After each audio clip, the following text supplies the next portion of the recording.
I am thrilled at today. I'm thrilled at today's guests, Anthony Scaramucci and Katty Kay.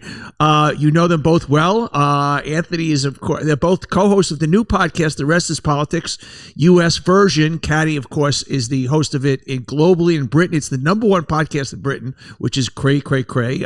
Anthony's got a new book out, From Wall Street to the White House and Back, The Scaramucci Guide to Unbreakable Resilience. Of course, he was comms director in the White House for about 17 minutes. I could say that because he jokes about it also.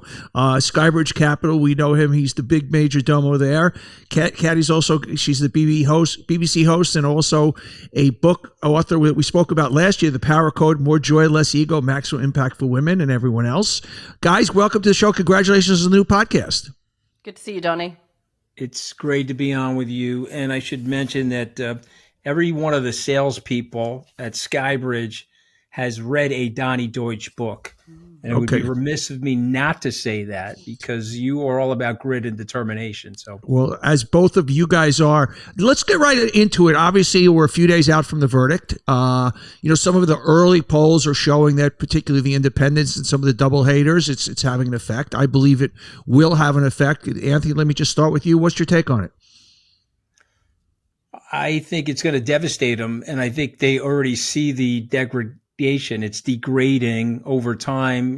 By the time they get to the conventions, they'll be in panic mode. Now, maybe Katty knows this, or you know this better than me, Donny. He's claiming that he's got $200 million of new money that's come in, and he's claiming that he has this new frontier of people that he's getting it from, people that have traditionally never given to any candidate. And I don't know if that's verifiable or that's true, but I do know that the former president is prone to exaggeration. So we'll have to see if those numbers really bear out. Katty, over the pond, what's the take both in terms of during and post trial? Yeah, look, this was front page news on every single newspaper in the UK when the verdict came out. It was widely covered by all international outlets. I think it was seen both as a sign of the American justice system doing what the American justice system is meant to do, and that 12 jurors were able to come to that decision was seen as a credit to the American justice system in the sense that the system worked, however lofty the defendant is. But obviously, America's adversaries have already been using this to America's disadvantage. I mean, Russia, it was in the news. I looked at all the BBC monitoring. We monitor news outlets around the world. And in China, it was seen as a sign of a system in chaos, of a country in chaos. They were kind of, Chinese state media were pointing to this as a sign that democracy is a system that doesn't work and is weak and causes divisions in societies. The Russians saw this as a rigged trial and kept saying that this was a rigged trial and kept quoting Republicans, interestingly, saying that this was a rigged trial. So the kinds of things that the Republicans and Donald Trump were saying after the verdict was then being parroted on media outlets in Moscow, which I thought was very interesting, kind of playing back into Russia's hands there. But I'm not sure those early snap polls are the ones we should be watching. I'm always a little skeptical of snap polls when news dominates and people are kind of actually thinking about it. The election is still 5 months away, and it will be interesting, on polling day to see how many people are actually affected by this particular verdict. I think it will have some impact. I think a guilty verdict was more detrimental to Donald Trump, obviously, than an acquittal. But I'm still a little skeptical about this. Country has shown an enormous ability to move beyond things that we think are extraordinary when it comes to Donald Trump. And will they do that again in November? Yeah, we're going to see clearly, to your point, as the parade moves on, it's going to become less and less. But I think, and I've said this last week on the air, it's a branding exercise. From here on in, you always say convicted felon Donald Trump. And I think that just kind of sticks. And look, Anthony, everything is on the margins at this point. We're talking about out of 330 million voters, maybe about 700,000 or 800,000 that are in play. So I think if you're a suburban, mom in Cheltenham, Pennsylvania, or you're a suburban dad in Birmingham, Michigan, I do think it sticks. I think, as I said, we're talking about 20, 30, 40, 50,000 votes. And I think just there are kind of traditionalists who go, no, I don't want a convicted felon. I'm going to keep using those words as our president. So, I agree, though. I'll just add two things. I think the Biden administration has gotten some wisdom, if you will, on the border, Donny. Yes. Long time coming. They're putting back some of these executive orders. to defend them for a moment. I guess they were hoping they could get something done in the Congress. They couldn't. Some people are going to say that this is too little too late. I don't believe so. This is well timed going into that debate, which you guys know is in a few weeks. And the president will be able to say that he's fixing the border and he wants to fix the border. Second big issue is the IVF abortion issue.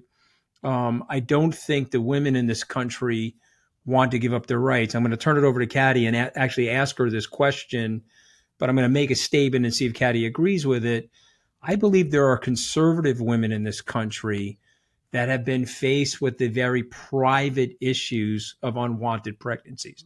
They're not going to talk about it and they're not going to clutch their pearls, but I know very few families that no matter what their standing is publicly, they do want this right to privacy and they do want this woman's right to choose.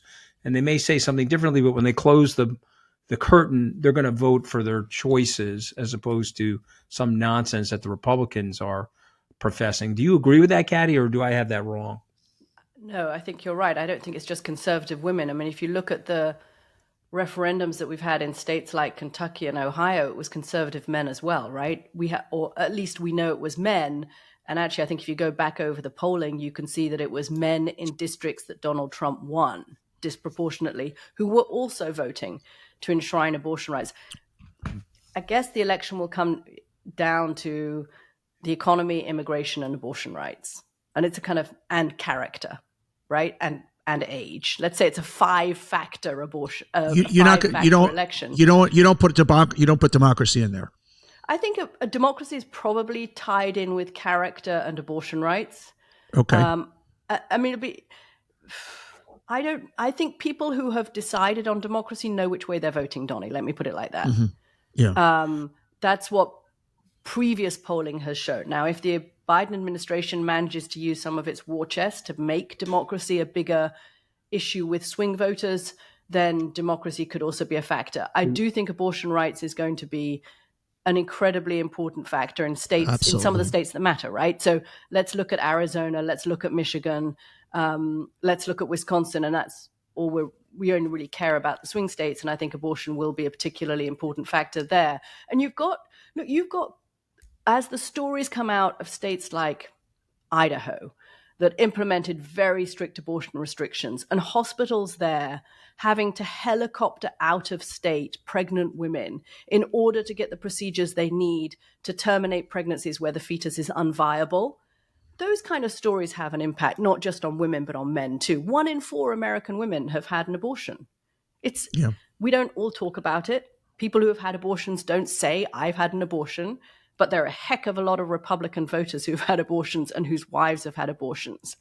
And I think that will have an impact, but it's going to be stacked up against the price of orange juice in the grocery store and whatever the price of gas is. It's going to be stacked up against immigration. We've just had an election in Mexico, and let's see how that impacts the state of the border come November.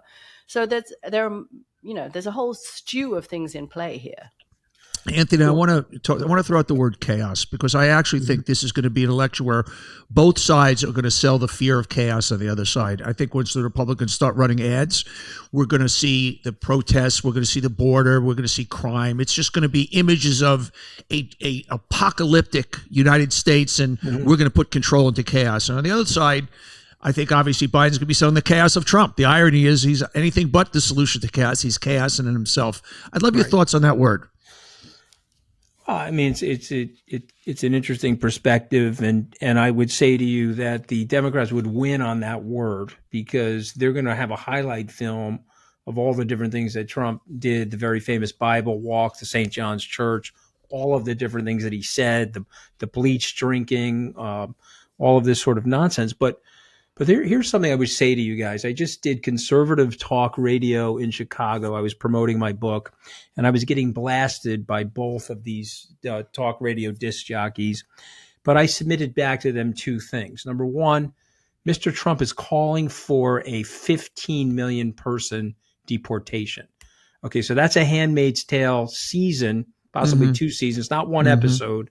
Amen. That is people driving around in a Garda truck, armored cars with SWAT guns, reeling people out of homes across America. Is that the America that you want to live in? That to me is definitionally chaos. They can't rebut that, Donny. They poo-poo. See, Donald Trump. I know Donald Trump. So democracy's at the number one on my list of things because excuse me, what he's capable of. I know what he's capable of. The average person, those talk show hosts, poo-poo. The system survive, but that's the chaos that they can't ignore. I want to ask you something about what you said as far as democracy and Trump. What stuns me, and you and I know a lot of these people. You'll talk to people. I'm not talking about MAGA people. I'm talking about, kind of wealthy Upper East Side people and you go, you do know that if Donald Trump wins, there probably won't be another fair election again. The Justice Department's going to be his in-house law firm. The FCC is going to report to him. You go through the list of things where we're really going to change, and they tilt their head and they don't, either they just deny it or they genuinely don't believe it. And it's so obvious it's happening in slow motion and Technicolor. He's telling us that. I can't understand how people can't process that. Because something, right look at the website. But something Bill Maher said to me, which I'll share with you, they don't take him seriously. See, ultimately, he has developed some of this Teflon because they don't take him seriously. If Ronald Reagan said that, people are like, he's going to go do that. And so they see him in this little bit of an entertaining buffoonery, and they don't take him seriously. But before you ask another question, I have a trivia question for Katty Kay, because she's always stumping me with trivia, Donny. And so I'm going to ask Katty Kay. Well, she's obviously she's much smarter than you and I. That's obvious. She's way smarter than me. Plus, Donny, plus the accent. The accent's unbelievable. That gives her 20. That gives her 20% right there. And being a woman giving a woman gives her 20% also. So the accent, the woman, and she does have a bigger brain. Right. Being a woman gives me legit 20 points extra. That's fine. The extra 20 points I get for my accent, bogus, but I'm keeping them. Yeah, but I'm minus 15 on my accent. I know that. It's a real bad I'm only minus 11. I'm only minus 11. All right, but I'm going to ask Katty Kay a question, okay, Katty? Okay. There are 3 people on this podcast. 2 of the 3 people have visited Michael Cohen in prison. Which of the 3 people has not visited Michael Cohen in prison? Okay, what's the answer? This is a very, very hard trivia question. This is the kind of question I'm putting to Anthony all the time on the podcast. I'm going to have to go with myself, since I am the only person I know who has not visited Michael Cohen. Ding, ding, ding. You see, and I love that about Donny. Okay, that's what makes Donny who he is. He is a gritty New Yorker. And he went to go visit a friend in jail. And I can't tell you how much I admire that about you, by the way. And they were coming at me, the Republicans, last week that I visited the guy in jail. I'm like, you think that's the first jail I've been to? I grew up on Long Island. I mean, come on. That's not even the first jail visit for me. Can I get a Donny story in too then? The first time I was ever asked, and I was kind of starstruck, was to fill in for Mika and Joe hosting Morning Joe. And it was about, God, it's got to have been, that show's been going for all of our lives, Donny. I think it was about 10 years ago. And we were on set and I said, so to Donny, what do we do? And he said, you can do whatever you want. After about 2 minutes, Donny says, I'm going to take my shirt off on air, live. He wanted to show off his guns, clearly. I think we managed just about to stop him, but he almost derailed the whole show within a couple of minutes by stripping off. Speaking about derailing, I want to tell guns. Hey, let me tell you, Donny, you got the guns. You got to flaunt the guns. I got these little toothpick arms and I'm always like hiding in sweatshirts and stuff. Here's a story about visiting Michael Cohen in jail that I've never told before. That it's the true story, and I almost got Michael thrown in solitary again. So I go up and visit him, and you pull up, and it looks like a dirty old out of business sleepaway camp. Just kind of barracks and things like that, and it's all wooded and woods around there. So I'm leaving, and I kind of had to go to the bathroom. So I kind of go up into the woods, as men will do. And I kind of did. So I find out the next time I go see Michael that somehow I was spotted and he got in trouble for that because I was going to the bathroom on the premises. So that's just a little sidebar story. But one thing about going to visit anybody in prison, no matter how non-security the prison sucks and it's depressing, and it's like you realize just how they take your soul away. And I actually had Michael on the podcast yesterday. He's doing well. I said to him that I still want to get him to understand this is a chance to reintroduce yourself to America. Like, leave the bullshit behind. Just now come on and say, I paid my price. Justice has worked. you now can speak. You don't need that pugilistic, vitriolic thing. Now you can kind of come from a grander place. I don't know if he gets it yet, but hopefully he will. Listen, I think it's good advice, but the point is, Trump, you're inside the blast zone of Donald Trump. You have a totally different view of him. If you're a New York real estate person, a New York subcontractor, you're an interior decorator, believe it or not. I ran into some interior decorator. Who got stiffed. I was taking my luggage through security, and this guy's tapped me on the back. He's like, "Hey, I was an interior decorator, blah, blah. This SOB owes me XYZ amount of money."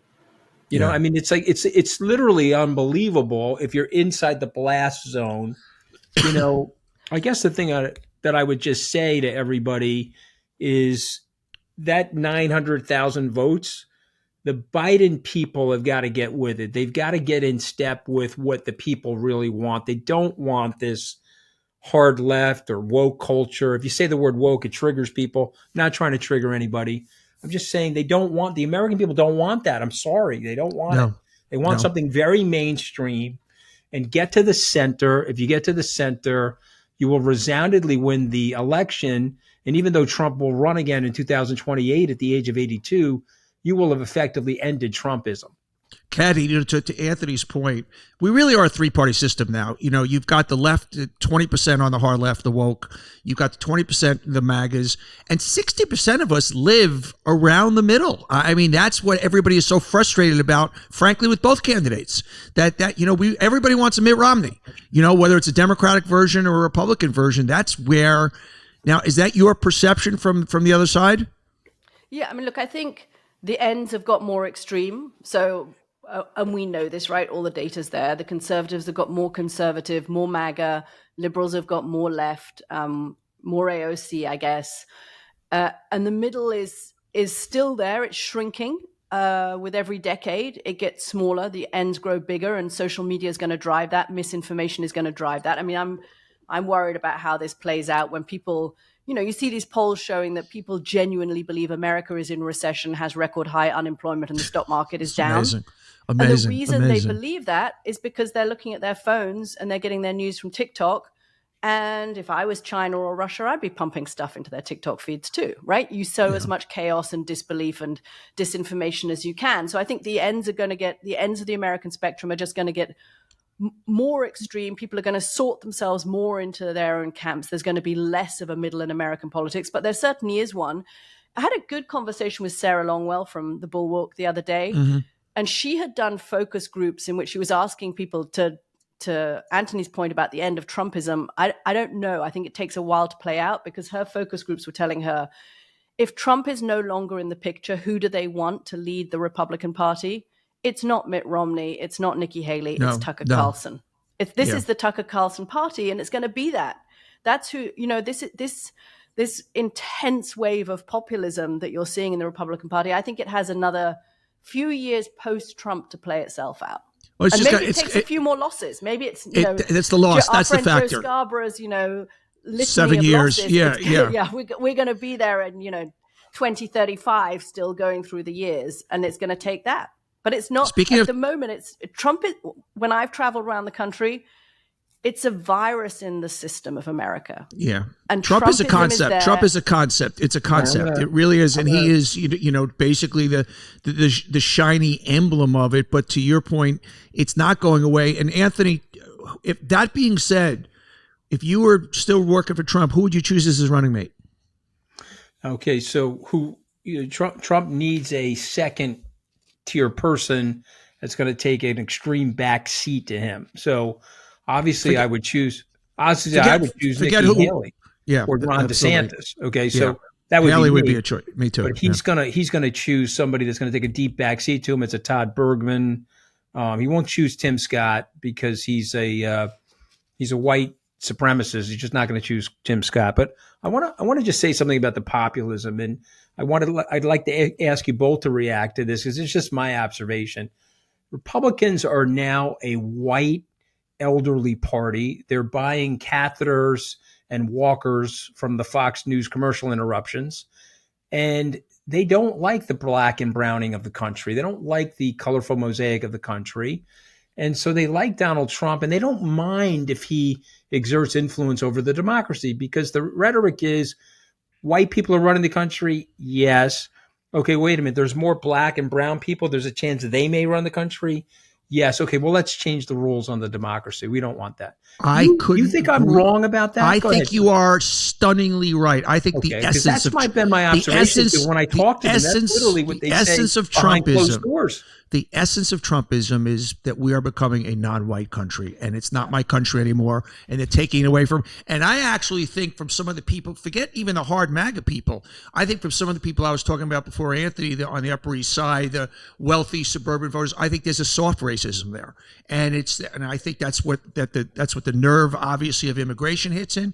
I think the essence, and I think it's a revolt of Barack Obama. There were so many people you talked to. I hate Barack Obama. What are you talking about? And they couldn't articulate it. And he was a black man in charge, and that was an issue for a lot of people in this country. And it's the same with Kamala Harris, right?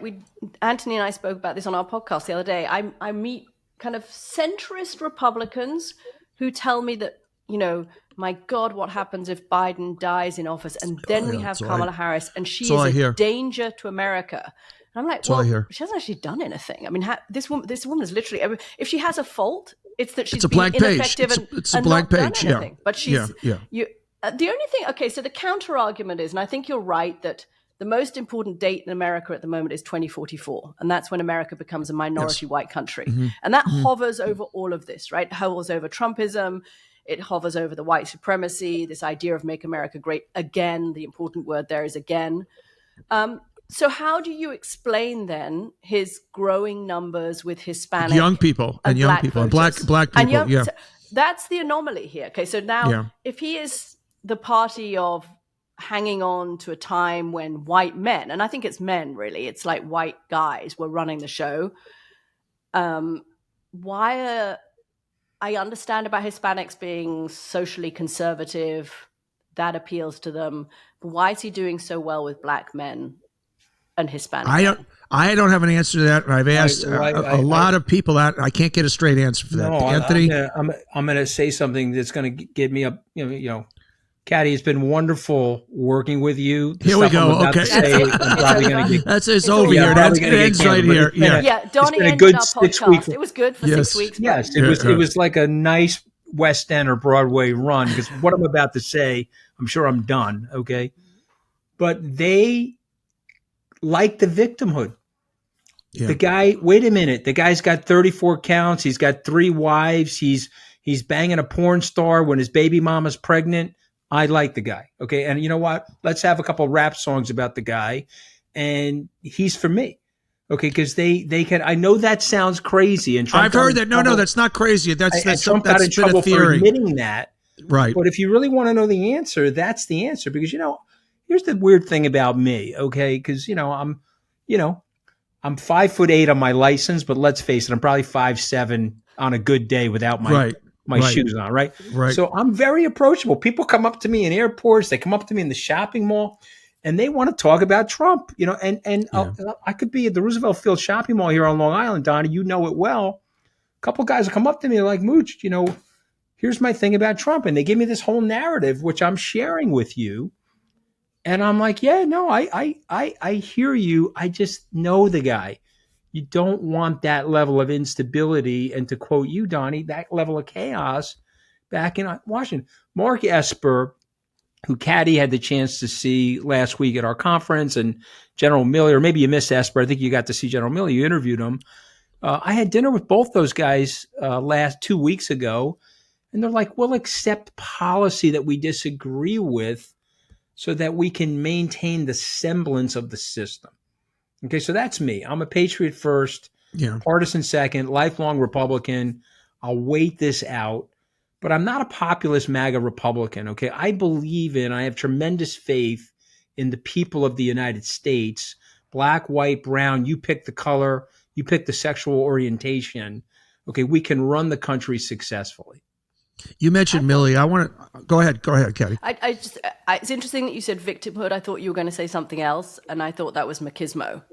that there is a part of Trump's kind of strong That's in the guy. Hispanic. I think that Men plays should to be Hispanic. men. Yes. Really And good point. plays to Hispanic and black men, and plays to a lot of men. I mean, God, it plays to a lot of white men too. But we shouldn't be surprised that a lot of men put their manliness above their race when it comes to what Donald Trump appeals to in them. Speaking of a machismo, I'm going to even use another word. I think this is when people are moving away from Biden. I think the word strength and weakness. We see ourselves as a country of strength. That's more than anything else, the essence of the U.S. brand.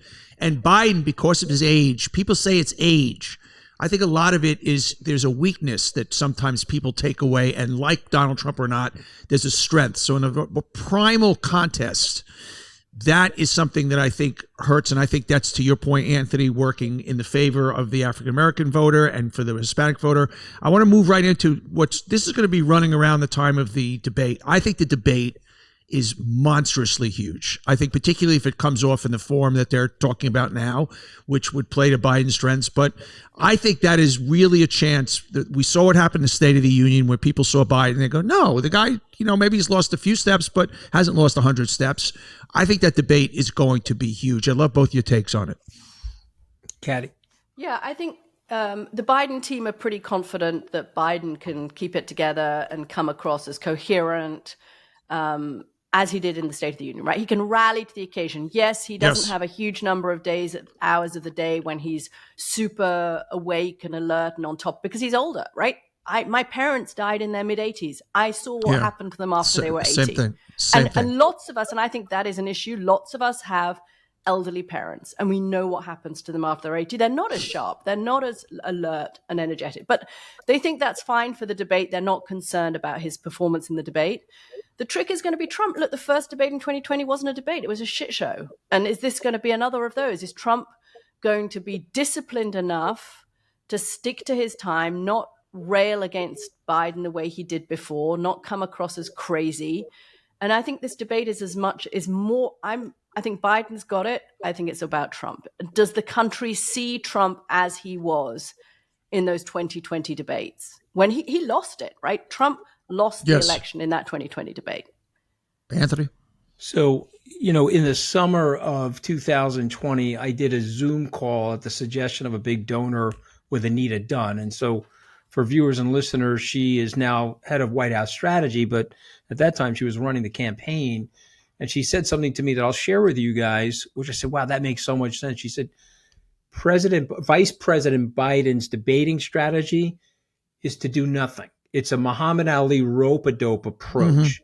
Mm-hmm. And what she said to me is, when Trump was punching down on younger men, even Jeb Bush, younger man Ted Cruz, younger man Marco Rubio, their responses looked inadequate.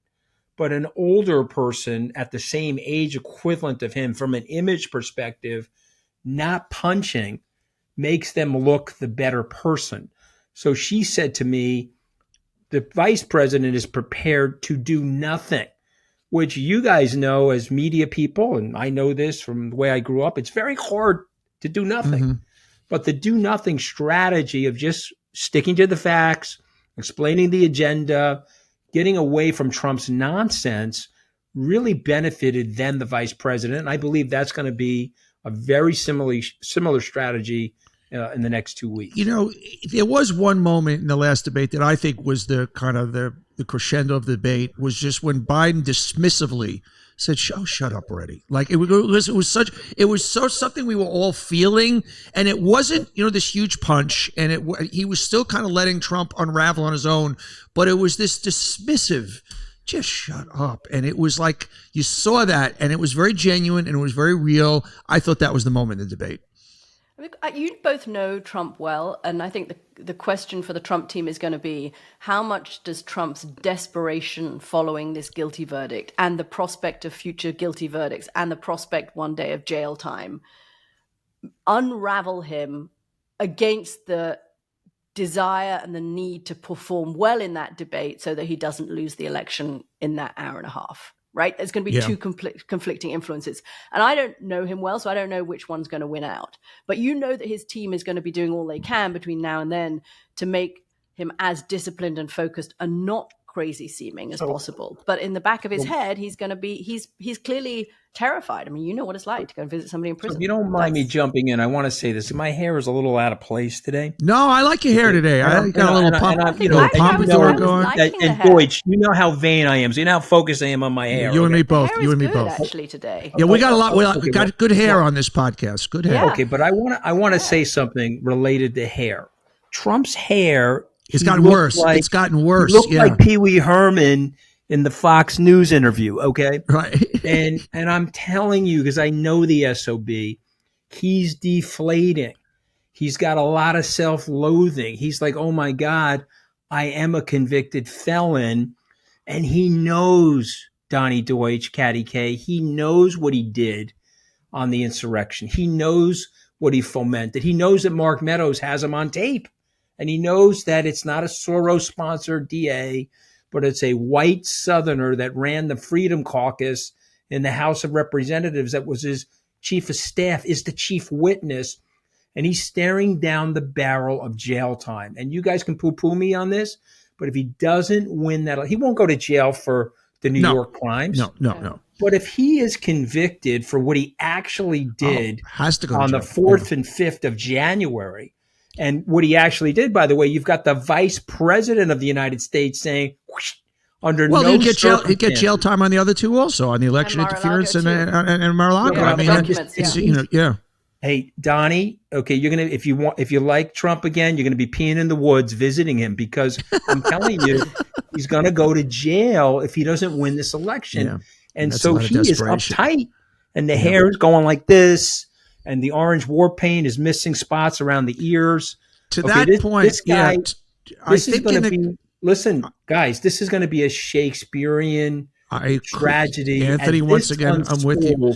I think there's going to be moments that we have not even thought about of public unraveling, where he uses a word that is a word that, you know, is the worst word you can use, something along those lines.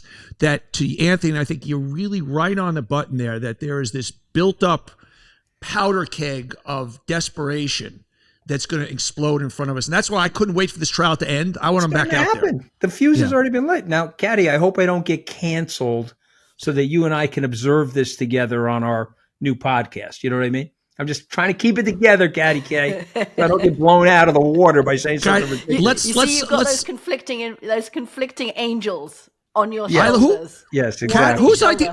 Who's Katty? Did you just reach out to the mooch and go like, let's do this? I mean, 100%. I love this pair. This is just genius. No, 100%. So I reached out to this company in the UK. They have some great podcasts. The Rest is History. The Rest is Politics in the UK. Right. And I reached out to them and said, listen, you guys are crazy. You should be doing The Rest is Politics US this year. If you're ever going to do it, this is the time to do it. And look, there is a ton of interest. What happens in this election doesn't just affect the United States. This is going to have massive ramifications around the world. So everybody's watching. And I thought, and people around the world think they get America, they don't. So I thought there was a time to kind of explain America to the rest of the world, but also to give a different take for American audiences. And I was thinking of who would be a co-host, and I just texted Anthony. Honestly, I thought he was way too busy and far too grand, so he wouldn't even reply, but he very sweetly did and was, keen to jump on board. It's been fun. She doesn't realize I have nothing to do, Donny. I was sitting there waiting for the text. Well, it is a must listen. The podcast is The Rest is Politics, the U.S. version. Two of my favorite people, two of the smartest people in any room, Anthony Scaramucci and Katty Kay. Thanks for taking the time. I actually do know how busy both you guys are. And I'll see you guys on Morning Joe, okay? Very sweet. I need the workout regiment, though. I need the gun regiment, okay? I'm going to say, I am intimidated by the workout regimen and by the muscles. Okay. And that's making me feel bad. Well, you have the 20% of female brain to make up for the superiority to break up for it. You can. Thank you guys and have a great day. I don't have that. I got thin arms and don't have the female brain. It's got to be a rough. Everybody, thanks for watching. If you like it, hit that subscribe button.